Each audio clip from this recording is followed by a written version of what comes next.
إن الحمد لله نحمده ونستعينه ونستغفره ونعوذ بالله من شرور أنفسنا ومن سيئات أعمالنا من يهده الله فلا مضل له ومن يضلل فلا هادي له وأشهد أن لا إله إلا الله وحده لا شريك له وأشهد أن محمدا عبده ورسوله أما بعد. Inshallah, we'll continue where we left off. I think it was 2 or 3 weeks ago since the last lesson from this series. The last thing that we were talking about was the misconception that some people try to use when it comes to matters of shirk. And they try to say that, or they try to use the argument that there's a difference, or that when we go to somebody and we ask them to ask Allah subhanahu wa ta'ala, so particularly if we go to a graveyard and we ask someone who's in that grave to ask Allah subhanahu wa ta'ala for something for us, that this isn't a matter of shirk, that it's actually allowed to do.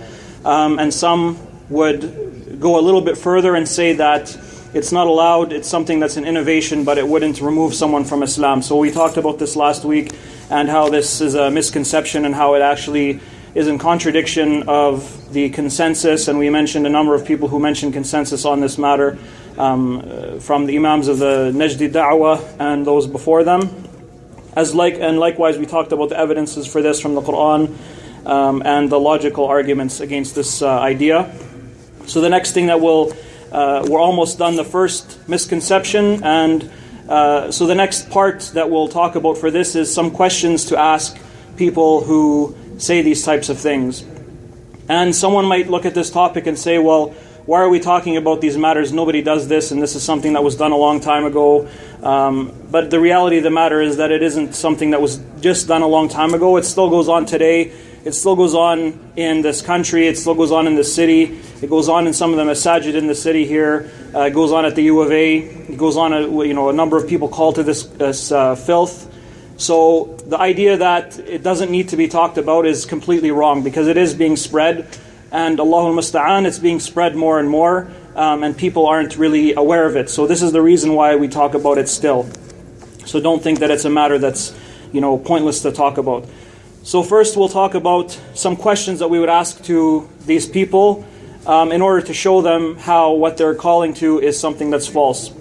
So the first thing is we would ask them, if you say that asking someone for something, that they ask Allah for you. So you don't ask them for something. You don't say, oh, so-and-so in the grave, from if he's a Sayyid or a Wali or whatever they happen to call that person, that this would be shirk. But if you say to them, oh Wali or oh Sayyidi or whatever, ask Allah subhanahu wa ta'ala for us. If you say that this is not shirk, then we'll ask you, what would you say about someone who goes to a grave and slaughters for the person in that grave, with the intention that they would then ask Allah subhanahu wa ta'ala for them? So we're no longer asking the person to ask, we're doing something for them so that they will ask Allah subhanahu wa ta'ala on our behalf. This is a matter that it's very, very rare that anyone has ever said that this wouldn't be shirk. So even those who say that it's permissible to go to a grave and ask that person to ask Allah subhanahu wa ta'ala on your behalf, even them, the vast majority of them would say that no, this remains a matter of shirk. So then we would say to them, well, what is the difference between this type of worship, so that the person or the dead person asks Allah subhanahu wa ta'ala on your behalf, and making dua to them so that they ask Allah subhanahu wa ta'ala on your behalf? Both of them are acts of worship. Both of them are being done for the person in the grave, and both of them are being done with the intention that they will then intercede on your behalf with Allah subhanahu wa ta'ala. So really in the end, there's no difference between the two. The second question that we would ask is, when the Prophet ﷺ was sent to the kuffar of Quraysh, what was the thing that they were doing? We know by the clear texts of the Quran that they didn't believe that Allah subhanahu wa ta'ala creates or that anyone other than Allah creates or provides or anything like this. We know for a fact that what their opinion or their beliefs were, that when they would worship something other than Allah, that the point was so that they would intercede on behalf of the person who's making dua. So if this was the case with the kuffar of Quraysh, then what is the difference between what you're doing and what they used to do? There's no difference really. So if that was disbelief and the Prophet ﷺ was sent to remove them from it, then what you're doing is disbelief, and Islam is the thing that would be removing you from it, and the Quran and the Sunnah would be the matter that would remove you from this state that you're in. So again, this is the second thing that we say. So then if they say, well no, the difference is that the kuffar of Quraysh used to worship statues and they used to make dua to statues and idols, but we're doing this to people in graves, so there's a difference. Then we say that, yes, they used to do this, but going to someone's grave and asking for them for something makes that grave an idol itself. And this is evident when the Prophet ﷺ, it's narrated in a hadith, and it's narrated by Imam Ahmad and others, that he said, لا تجعلوا قبري وثنا يعبد, or do not make my grave, or do not make it so that my grave becomes an idol that is worshipped. So we know that things can become idols. They don't have to necessarily be built with the intent of it being an idol. If someone treats it as an idol, it becomes an idol with regards to that person. So this is the case, with regards to people in the graves as well. So yes, the grave originally was set up so this person would be in the ground, but the fact that people go to it and start performing acts of worship at the grave, it now becomes an idol with regards to those people. So this argument that we're doing different than what they were doing, by your action itself, it becomes what Quraysh used to do to the statues and idols that they used to worship. The next question is, we say that, what is the shirk, or what is some of the shirk of the Christians or the Nasara? We know that even up until today, especially the Catholics, they go and they'll go to statues of Maryam radiallahu anha, or to Isa alayhi salatu wassalam and others, or to their saints, and they'll ask for intercession on behalf of themselves to Allah subhanahu wa ta'ala. And this is well known, especially amongst the Catholics, that the point that they have a saint for travel, and a saint for people who are sailors, and a saint for tradesmen, and a saint for this, and a saint for this, and then that person, if he's traveling, he asks that saint to intercede on behalf of him with Allah subhanahu wa ta'ala. So what is the difference between that shirk and what you're doing? We know that is shirk, and we know that that would remove someone from Islam, and they would be deserving of Jahannam, and that they wouldn't leave it. So likewise with these actions that you're performing as well. So these are some of the questions that we would ask to these people who say these things about, they'll say things like, what we're doing is different than what they're doing. And there's many other questions that can be asked to them to kind of prove that really in the end, when you sit down and talk to them and look at their arguments, they don't hold up at all, and they don't hold water, and they can kind of fall apart by the first little bit of discussion that you have with them. So inshallah, with that we'll stop, or we'll end the first misconception that they use, and we'll go on to the second misconception that the author mentioned in the book. So the author, rahimahullah, he said, which translates as, then if someone says, all of those ayat that you're mentioning, they came down with regards to people who worship idols, and how can you make the righteous people, so how can you make inside what he's saying is, how can you make the Muslimin that we're going to their graves and asking them, how can you make them at the same level of the statues and the idols that Quraysh used to worship? So they say, how can you make them at the same level? Or how can you make the Anbiya? So how can you take the Anbiya that we're making dua to and seeking shafa'ah from, how can you say that they're at the same level as the asnam, or the statues and the idols that Quraysh used to worship? So then the author continues and says, the answer to this is everything that we have mentioned before. So the answer to this is that the kuffar of Quraysh used to bear witness that Allah subhanahu wa ta'ala is the complete controller of rububiyyah. So He's the one who's the Lord, He's the one who creates, and all of these things are His rights and from His traits. And that when they would seek, or when they would worship them, and when they would do actions and make statements for these statues and these idols, they were only doing so that these would be an intercession with them, with Allah subhanahu wa ta'ala. And likewise we say to them that from the kuffar of Quraysh and those in the same time and those before them, some of them, yes, they would worship idols, but also some of them would worship salihin. And the evidence for that is that Allah subhanahu wa ta'ala said about them, أُولَٰئِكَ الَّذِينَ يَدْعُونَ يَبْتَغُونَ إِلَى رَبِّهِمُ الْوَسِيلَةِ أَيُّهُمْ أَقْرَبُ, which translates as those whom they call upon desire a means of access to their Lord, as to which of them would be nearest. So he's saying that Allah subhanahu wa ta'ala said that the people, or the ones who are being worshipped, or dua is being made to, instead of Allah subhanahu wa ta'ala, they themselves also seek from Allah subhanahu wa ta'ala, and they will compete with each other to be closer to Allah. So meaning that these people who you're making dua to, they're just like you in the sense that they also seek things from Allah subhanahu wa ta'ala and wants to be close to Him. So this shows that they didn't only worship idols, they also worshipped people as well.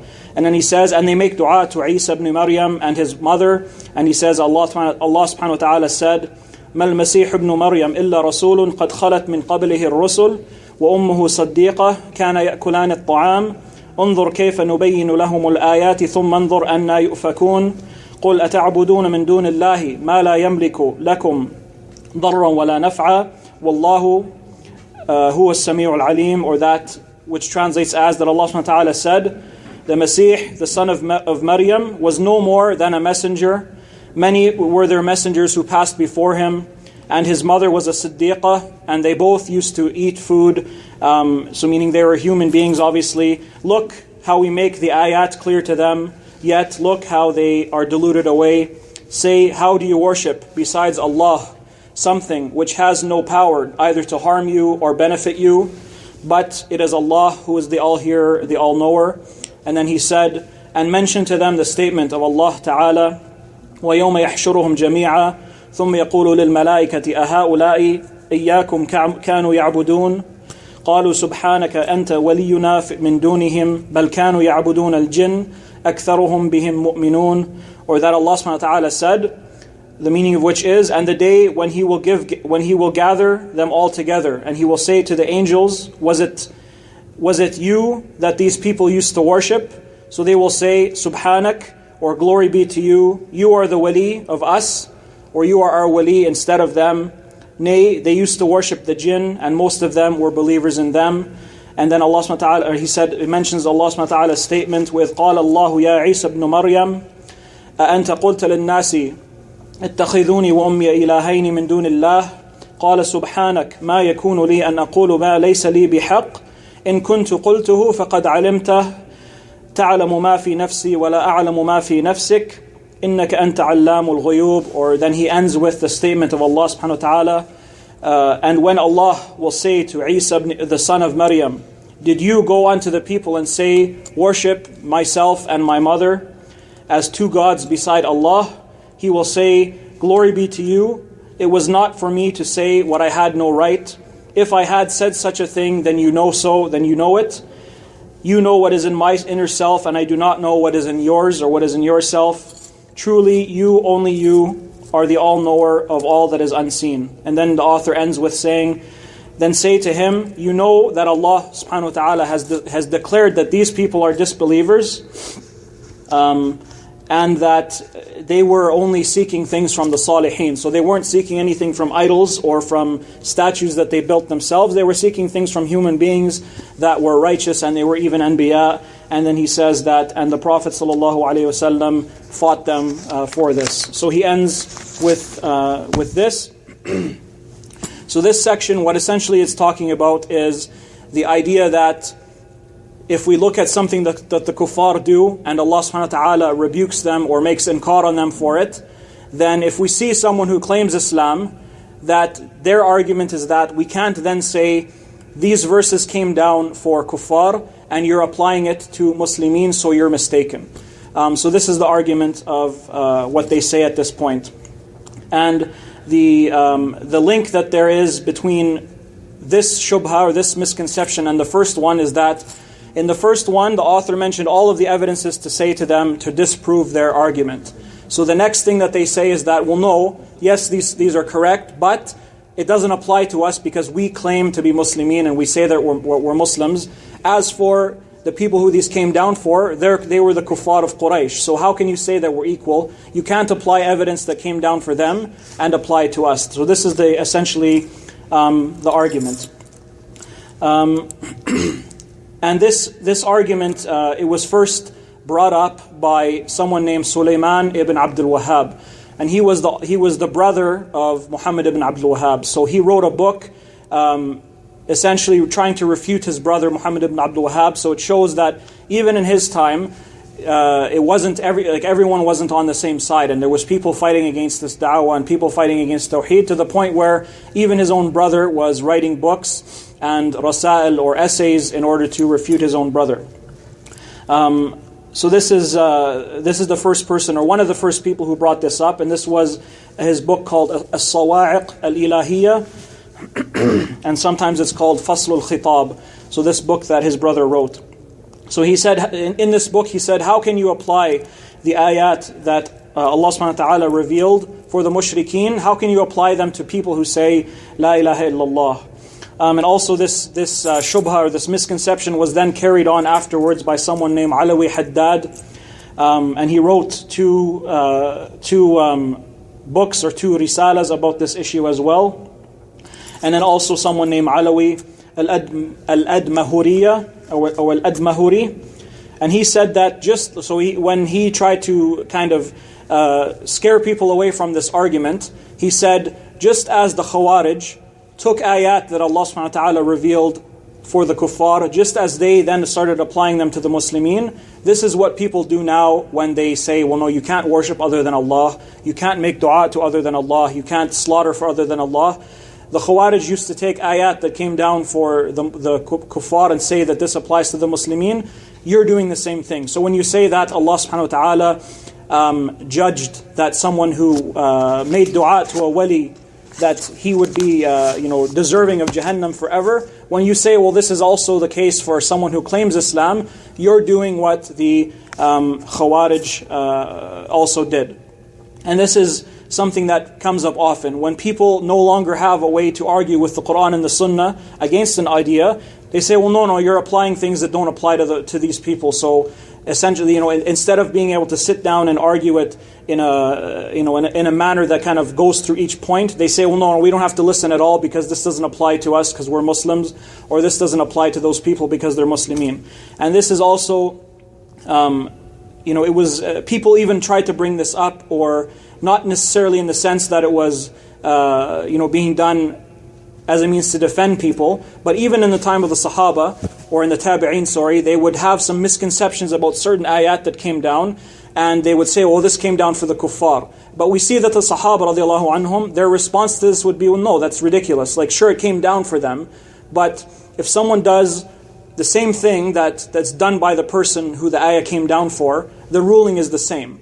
And this is narrated by Imam al-Hakim and Abd al-Razzaq and al-Musannaf and others, that some people came to Hudhayfa ibn al-Yaman radiallahu anhu, and they said, or they asked him about the verse, وَمَنْ لَمْ يَحْكُمْ بِمَا أَنزَلَ اللَّهُ فَأُولَٰئِكَ هُمُ الْكَافِرُونَ, or whoever doesn't rule by what Allah has revealed, then those are the disbelievers. They said this came down, this applies to Bani Israel.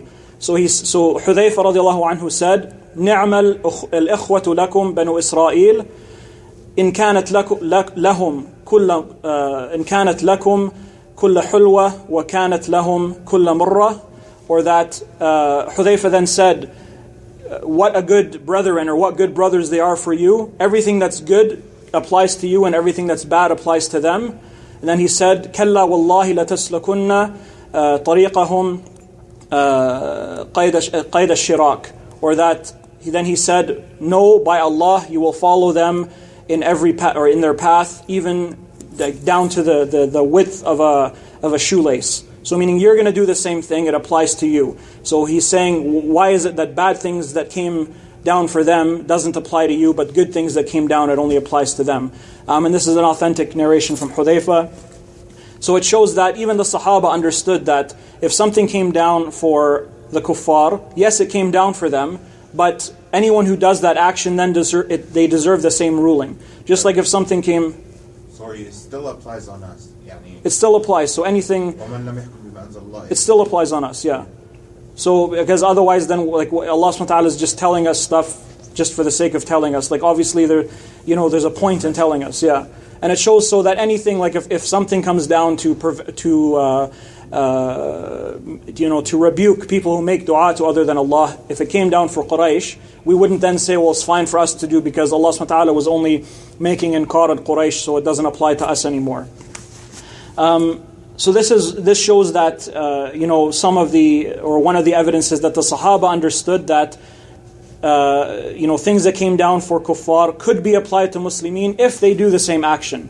So it doesn't mean that we treat Muslimin like kuffar just for the sake of it. No, it means that if someone does something that the kuffar did also, then they get the same ruling as the kuffar did in that action. So that's what's meant by it.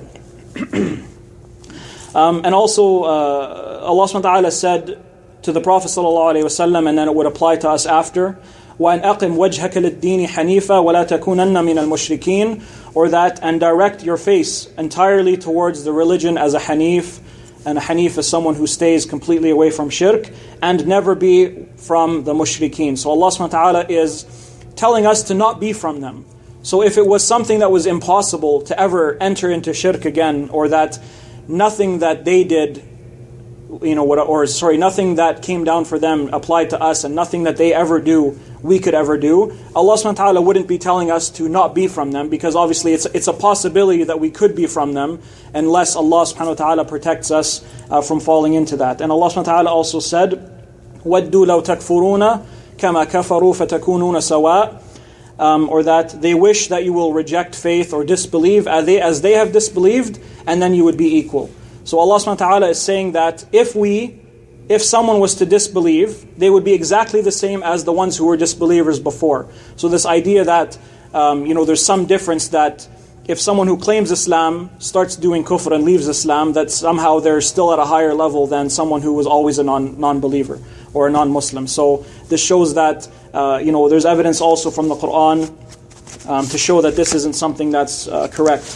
And also, Allah subhanahu wa ta'ala said, Allah subhanahu wa ta'ala said, وَمَن يَتَوَلَّهُم مِّنكُمْ فَإِنَّهُ مِنْهُمْ, or that whoever takes them as allies, then he's from them. So we know that this is something, again, that Allah subhanahu wa ta'ala is saying that even the people who aren't from them, if they take them as allies, they'll be from them, or that they'll be the same as them. So it shows that this idea that something came down for the kuffar, so really we can do the exact same thing and we're safe, or nothing apply, or that there's no rebuke or there's no inkar on us, that this is something completely rejected. And the Prophet ﷺ said, مَنْ تَشَبَّهَ بِقَوْمٍ فَهُوَ مِنْهُمْ, or that whoever imitates a people, then he's from them. And that hadith is narrated by Tirmidhi and others, and the strongest opinion about the hadith is that it's a Hasan hadith. There's some weaknesses in most of the chains, but it's come from Hudhayfa, and it's come from Abdullah bin Umar and Abu Huraira, and I think from Aisha as well, and others. So, altogether it's definitely an acceptable hadith.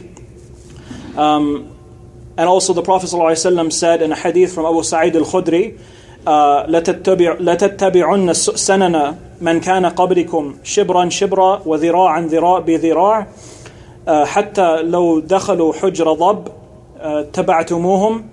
So they said, or قُلْنَا يَا رَسُولَ اللَّهِ الْيَهُودُ وَالنَّصَارَى قَالَ فَمَنْ, or that Abu Sa'id al-Khudri narrated that the Prophet ﷺ said, you will follow the path or the actions of those who were before you, a handspan by a handspan, and an arm span by an arm span, to the point where if they entered into the hole of a lizard, you would follow them.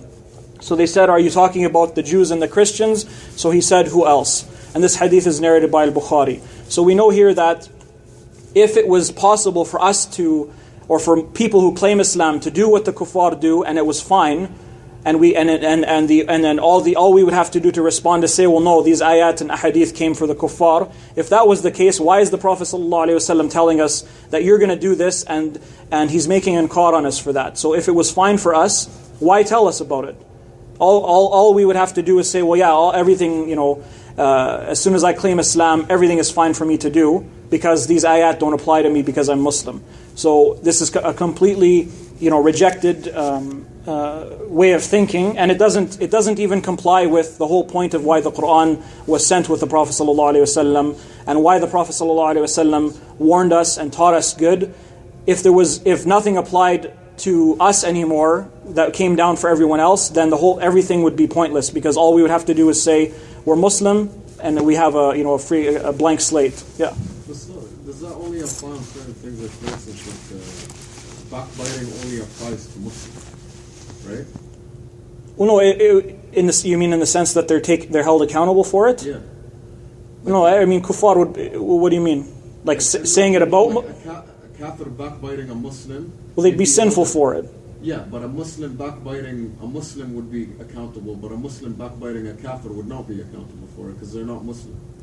Right. So I mean backbiting, but I mean, for example, if something came down and said that the kuffar used to do this. So, for example, when Allah subhanahu wa ta'ala explains to us about what the kuffar used to do, and that they would place their sacrifices for Allah. Some of them would be for Allah, and some of them would be for their idols. And whatever fell out of that belonged to the idols, whatever fell into the collection that belonged to Allah, they would take it out and give it back to the idols. But whatever fell out that belonged to Allah subhanahu wa ta'ala into the idols collection of the slaughter and of the sacrifice, they would keep it there. So if a Muslim then started doing that, and he say, well, no, I mean, it's fine because, well, these ayat have nothing to do with us. This was about the kuffar of Quraysh. We're okay to do that.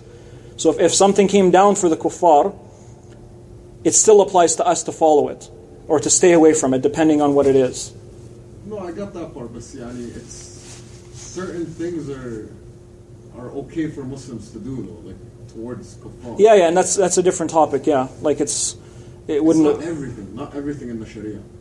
No. I mean, obviously, Muslims have more rights than the kuffar. Like, okay, this is what I'm saying. Yeah. So this is the beginning of the evidence is to kind of show that things that come down for the kuffar can apply to Muslimin and do apply to Muslimin. If something's obligatory and the kuffar reject it, we can't then say, well, no, it just only came down for the kuffar. It's fine for us to reject it. And likewise, the opposite. And then I guess, inshallah, we'll stop there for today. Next week, we'll finish this second misconception and then go on to the third and possibly the fourth. Wallahu a'lam.